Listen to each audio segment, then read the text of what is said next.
पार ये जितने भी हैं प्राथमिक क्षेत्रक में आते हैं। ये देखिए वस्तुएं बनी हुई प्राथमिक क्षेत्र की हैं, जिसमें डेयरी उद्योग है, मत्स्य पालन, मछली पालन, ये सब प्राथमिक क्षेत्रक में आते हैं। द्वितीय क्षेत्रक में ये कपड़ा बुनना, कार वगैरह ये सब देख रहे हैं, ये द्वितीय क्षेत्रक के हैं। बी पॉइंट, सी और डी, ये तो आप देख रहे हैं एक सीधी रेखा जा रही है और यहाँ मैंने कुछ गोलाई की है, ठीक है।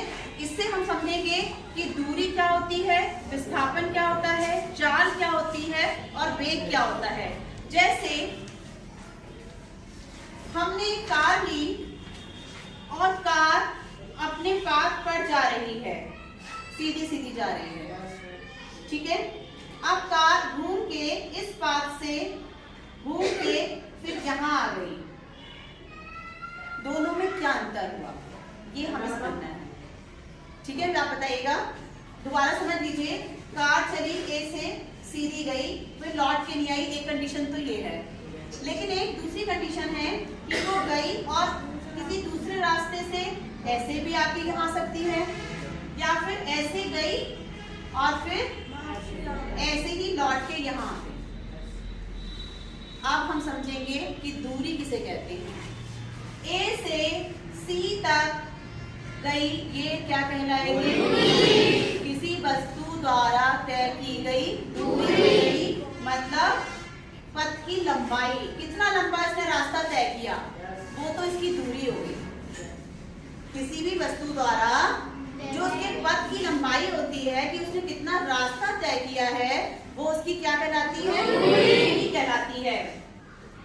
ए और सी, ए और सी के बीच की अगर हम न्यूनतम दूरी निकाल लें, वो उसका विस्थापन कहलाता है। जैसे पहले हम ए से सी तक कितनी गई और फिर सी तक से ए तक कितनी आई, दोनों का अंतर निकालना, वो क्या कहलाएगा? उसका विस्थापन। हो सकता है कि वो यहाँ से पहले 50 किलोमीटर चली और उसके बाद कितनी आई? 50। तो हम दोनों का अंतर निकाल लेंगे तो विस्थापन एक पॉइंट पर कितना हो जाएगा? 0 हो जाएगा।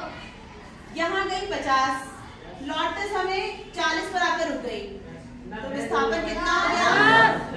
10 हो गया। 50 गई थी और 40 लौट कर आई, तो दोनों का अंतर निकाल लिया 10, 50, इसका विस्थापन कहलाएगा 10। तो दोनों में समझ में आ गया कि पथ की पूरी लंबाई कितनी है, वो तो उसकी क्या कहलाती है? पहला बिंदु और अंतिम बिंदु के बीच की दूरी का अंतर निकालने, वो उसका क्या कहलाता है? दूरी और विस्थापन में कंफ्यूज मत होइएगा। दूरी होती है पूरी लंबाई और विस्थापन होता है प्रारंभिक और अंतिम बिंदु के बीच की न्यूनतम दूरी का औसत निकाल लिया जाता है, उसे विस्थापन कहते हैं। लिखा है, देखिए, किसी वस्तु द्वारा तय किए गए पथ की लंबाई उसकी दूरी कहलाती है। प्रारंभिक व अंतिम स्थिति के बीच की न्यूनतम लंबाई उसका विस्थापन कहलाता है। समझ में आ गया? जैसे और उदाहरण दे सकते हैं हमने इसको ऐसे बनाया है, कैसे, ठीक है। आपको दिखाने की इच्छा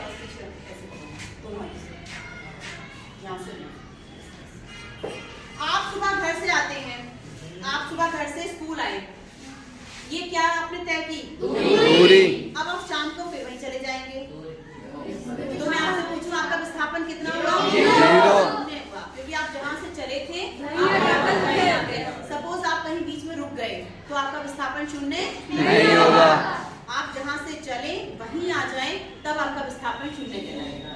और अगर लौट के आप उस जगह नहीं आ रहे, इसका मतलब आपने दूरी तय की। दूरी समझ में आ गया? पॉइंट क्लियर है? ऐसे ही दूसरी चीज आती है चाल और वेग। देखिए, हमने सूत्र लिखा है, किसी वस्तु कितने समय में कितनी दूर गई, वो उसकी चाल कहलाती है। चाल बराबर दूरी समय। ये सूत्र आपको याद रखना पड़ेगा, इस पर आधारित आपके सवाल भी आएंगे। सब देख लीजिए ध्यान से, दिखाई दे रहे हैं? चाल बराबर मतलब उस पथ की लंबाई कितनी थी और कितने समय में वो गई। सपोज यहाँ से आप 10 किलोमीटर गए और 10 किलोमीटर जाने में आपको 15 मिनट का समय लगा, तो आप उसकी चाल कैसे निकालेंगे? बताइए, दूरी कितनी है? दूरी बटे समय। दूरी कितनी बताई मैंने? 10। समय कितना लगा? 10 बटे 15। इससे आप उसकी चाल निकाल लेंगे कि वो किस चाल से चली होगी। निकाल लेंगे सर? मैं भी सवाल दूंगी इस पर। तो दूरी बराबर क्या होता है? दूरी बराबर नहीं, चाल बराबर होता है दूरी बटे समय। कितने बच्चों को याद हो गया सूत्र? चाल बराबर समय। और दूरी क्या होती है?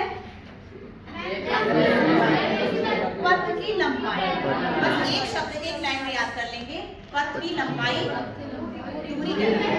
और दूरी को समय से भाग दे दोगे तो क्या आ जाएगी? चाल। दूसरी चीज है विस्थापन और वेग।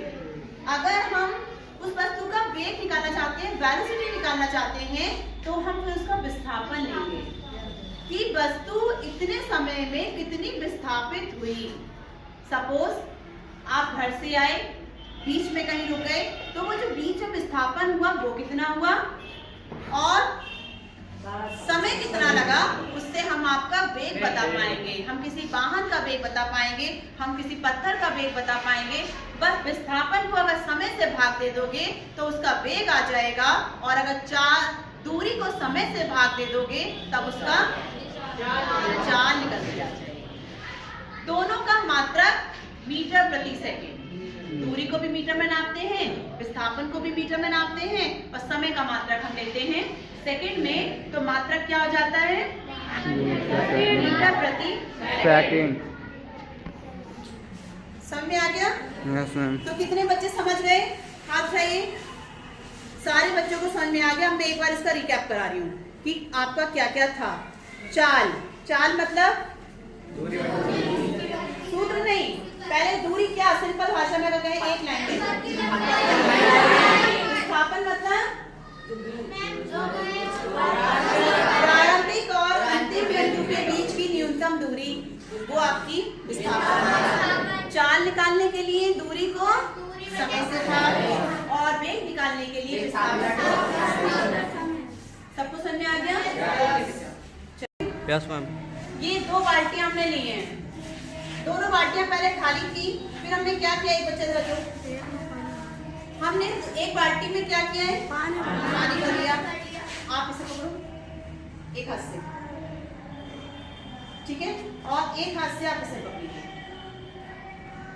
तो क्या हो रहा है कि जिस बाल्टी में पानी है उस बाल्टी में आपको क्या लगेगी? बाल्टी लगेगी, और ये बाल्टी आपको ये जो आपकी मांसपेशियां हैं, ये इस पर क्या लगा रही है? बल लगा रही है। एक खिंचाव आया इन मांसपेशियों में, इन पर बल लगाया, जिससे आपको ये बाल्टी कैसी लग रही है? भारी लग रही है। तो ये बल कैसा हुआ? संपर्क बल। और यहाँ से जो बल लग के आ रहा है उस बल को हम पेशीय बल कहते हैं, क्योंकि आपकी पेशी उस पर बल लगा रही है। आपकी जो मांसपेशी है वो जाकर इस पर बल लगा रही है, जिससे ये बाल्टी आपको भारी लग रही है। ये तो हमने छोटी सी बाल्टी ली है, अगर आप बड़ी बाल्टी लेकर चलोगे तो आपको क्या लगती है? भारी लगती है। एक हाथ में प्रेशर फील होता है या नहीं? एक खिंचाव सा आपको फील होता है। जब आप उसे बहुत देर तक अगर लेकर चलें तो आपके हाथ भी थक जाते हैं, और जिस हाथ में आपकी खाली बाल्टी होगी उसमें आपको कुछ फील नहीं होगा। तो दोनों में बल है या नहीं? इसमें कौन सा बल हो गया? पेशीय बल हो गया। ऐसे ही आपका कोई बैल है जो गाड़ी को खींच रहा है, तो उसमें भी कौन सा बल होगा? संपर्क बल में पेशीय बल होगा। पेशीय बल क्या होता है? देखिए, जब हम किसी वस्तु को हाथ से उठाते हैं, किसी भी वस्तु को, हमने डस्टर को उठा लिया, ये भी आपका भारी लगेगा थोड़ा बहुत। हमने इस डब्बे को उठा लिया। जब किसी भी वस्तु को आप हाथ से उठाते हैं तो हाथ की मांसपेशियों में एक खिंचाव उत्पन्न होता है। समझ में आया? और इस खिंचाव से वस्तु पर एक बल लगाया जाता है। इस बल को ही हम तो पहला संपर्क बल हमारा कौन सा हुआ? किसे कहेंगे? पेशियों के द्वारा, मांसपेशियों के द्वारा किसी वस्तु पर लगने वाले बल को पेशीय बल कहते हैं। समझ समझ में आ गई? कोई कंफ्यूजन तो नहीं है? अब आता है दूसरा, जैसे बैल द्वारा गाड़ी को खींचना, पानी से भरी बाल्टी को उठाना, इन सब में हमारा जो बल है वो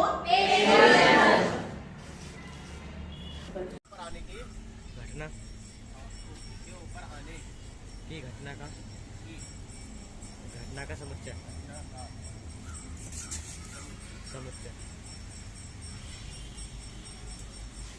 ठीक है। अब तो इसमें जो समुच्चय निकालेंगे हम तो इसमें तो सम वाला निकाल रहे हैं। देखो सम वाला निकालना है हमें। एक कम एक जिधर मेरा हाथ चलो उधर को ले लेना है। ठीक है। 1 1 ले लेंगे, 1 2 ले लेंगे, 1 3 ले लेंगे, 1 4 ले लेंगे, 1 ले लेंगे। जिसमें सम है 2 2 ये ले लेंगे। ठीक है।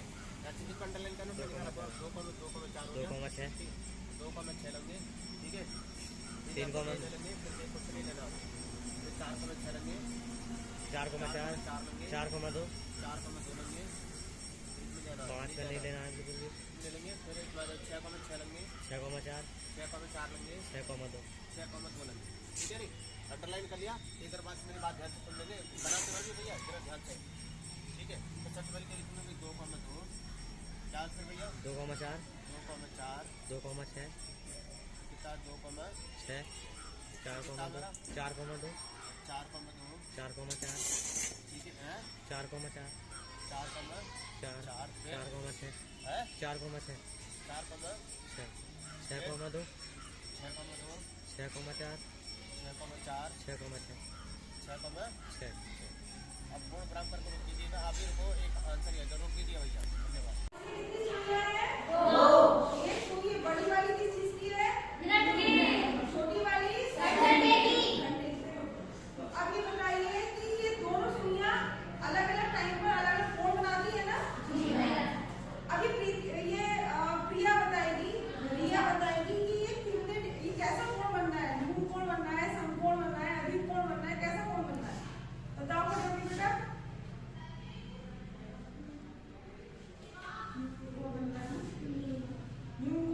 क्यों?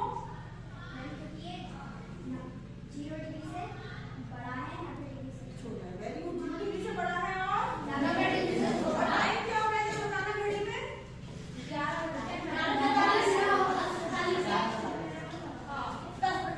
तो अब अगर मैं 9 बज के और 9 बजा दूं तो कितने डिग्री का कोण बनेगा? समकोण। 90 डिग्री का कोण बनेगा। बच्चों आज हम पढ़ेंगे कोशिका के बारे में। तो ये क्या है? पादप कोशिका की खोज किसने की थी? रॉबर्ट हुक ने। किस सन में? कोशिका कितने प्रकार की होती है? एक होती है, दूसरी होती है। आज हम पढ़ेंगे पादप कोशिका के बारे में। ठीक। पादप कोशिका की जो संरचना होती है उसके सबसे बाहर जो भित्ति पाई जाती है उसे क्या बोलते हैं? सेल वॉल के अंदर एक द्रव्य पाया जाता है, इसको बोला जाता है। इस कोशा द्रव्य में एक गोल संरचना पाई जाती है, इसे कहते हैं केंद्रक के अंदर बहुपद है। बहुपद का मतलब हुआ था जैसे हाई स्कूल में चैप्टर पढ़ा होता बहुपद वाला और आले में तो देखा तो परिभाषित में जो होगी 4 और 4 मतलब 4 के गुणांक होते हैं। जैसे 1 2 3 4 5 6 या मतलब 2a 3a 4a जैसे ये होते हैं गुणांक होते हैं। तथा ऋणात्मक मतलब रिलेटिव घातांक होते हैं। जोड़ मतलब प्लस, घटाव मतलब माइनस, या गुणन मतलब की क्रिया वाले बीजगणितीय व्यंजक क्या कहलाती है? बहुपद कहलाती है, बहुपद कहते हैं। अर्थात कोई बोले कि इस तरह से नहीं कह सकते परिभाषित का दूसरे तरह से परिभाषित किया मैंने मतलब a + a1x + a2x + a2x² + a3x³ + a4 जब चलेगा x⁴ ... कहाँ तक चलेगा?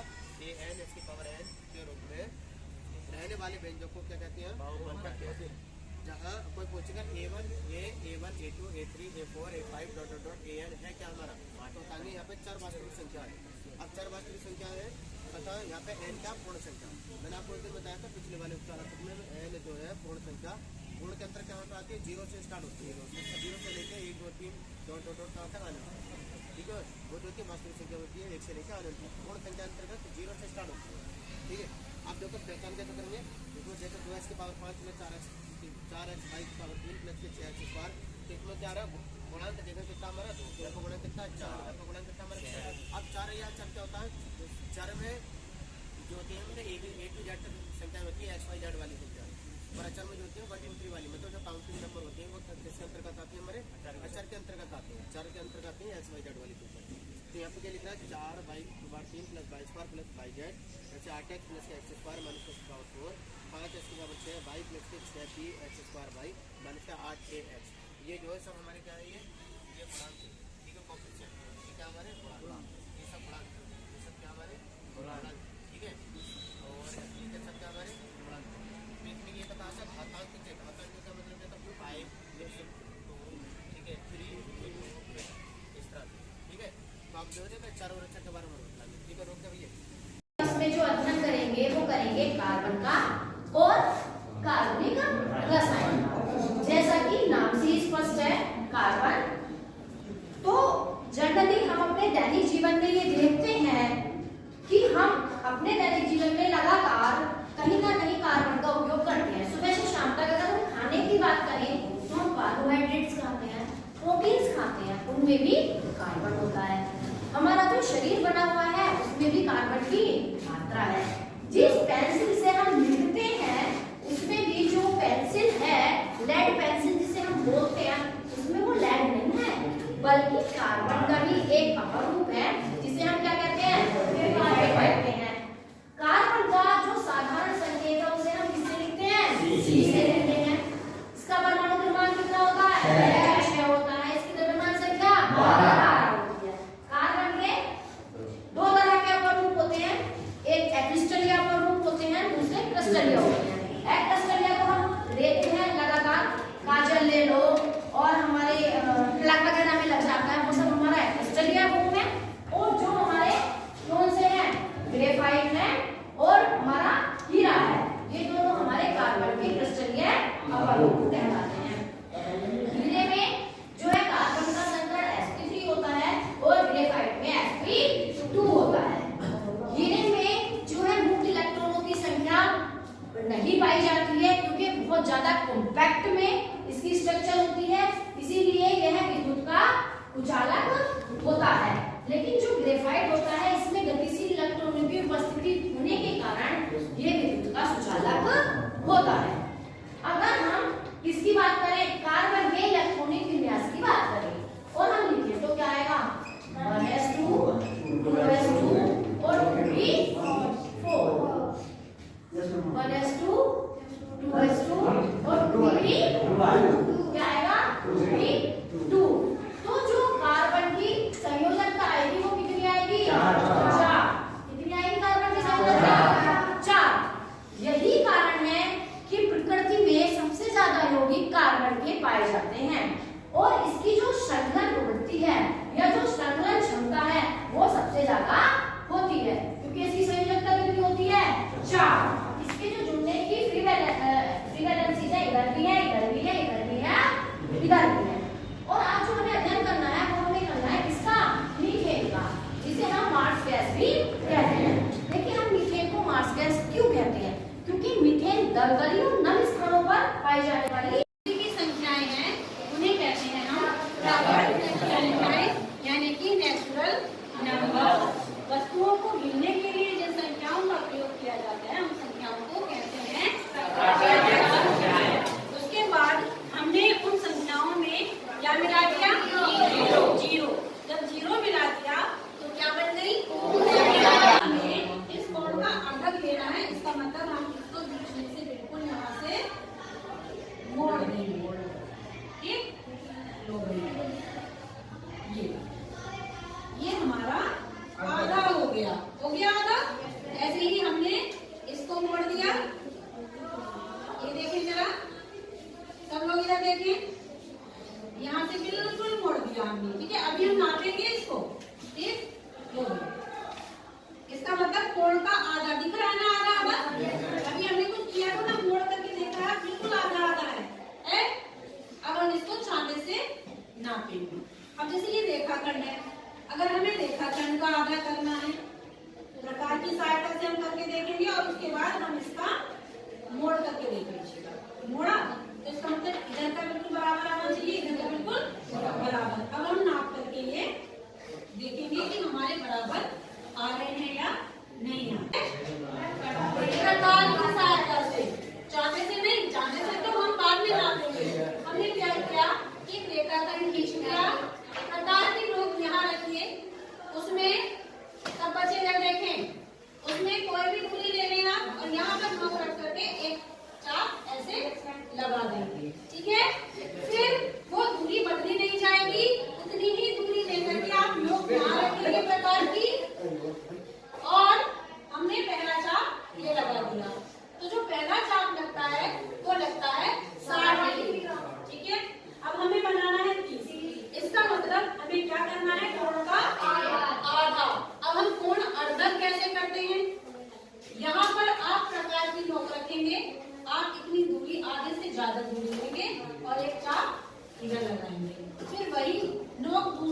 इधर रखेंगे और एक चाप आपने इधर लगा दिया और फिर आप इसको मिलाते हुए जब आप खींचेंगे ये कौन बन गया आपका 30 डिग्री व्रत है, ठीक है। और व्रत के ये क्या है और ये क्या है केंद्र। और केंद्र से हमने बल्कि ये बिंदु गिराया, यहाँ तक की दूरी क्या हुई और ये वाला रेखाखंड व्यास। और जो रेखाखंड जो वृत्त जो जीवा ये क्या है, ये व्यास है, लेकिन क्या कहलाती है ये जीवा। और जो जीवा केंद्र से होके जाती है वो जीवा कहलाती है वृत्त का व्यास। क्या कहलाती है और वृत्त की सबसे बड़ी जीवा व्यास होती है। बटा 2 1 बट यानी 50% में और है तो 6 इसमें 7 तो एक एक्स्ट्रा होल होता है यानी कि कैलस से भी बाहर और वो है एपिकैलस। आप पूरे के पूरे इनको हटा सकते हैं, आप हटा कर इनको रख लें। रखने के बाद आपको जो ये ग्रीन कलर का दिखाई दे रहा है ये वाला भाग ये है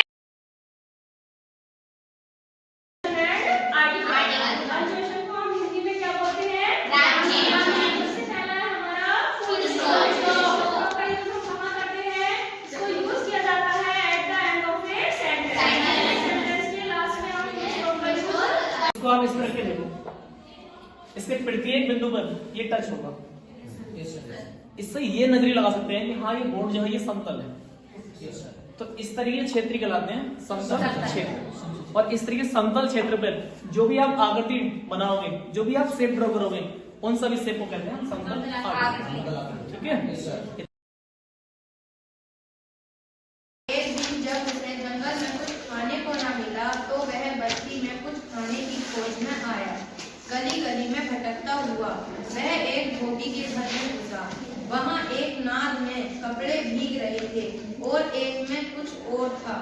भूख से बेहाल सियाह को लगा कि शायद इसमें कुछ खाने को मिल जाए। नाद ऊंची थी, वह कूदा और नींद में गिर पड़ा।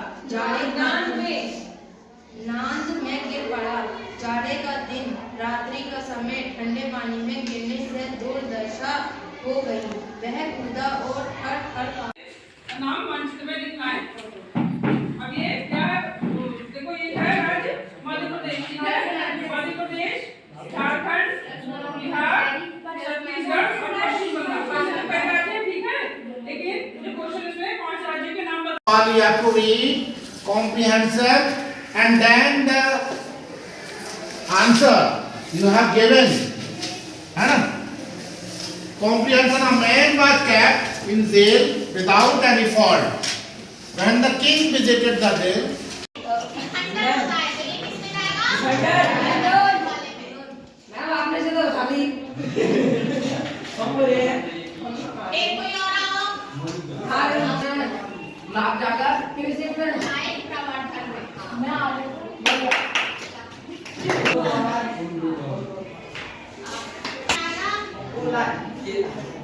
Yes.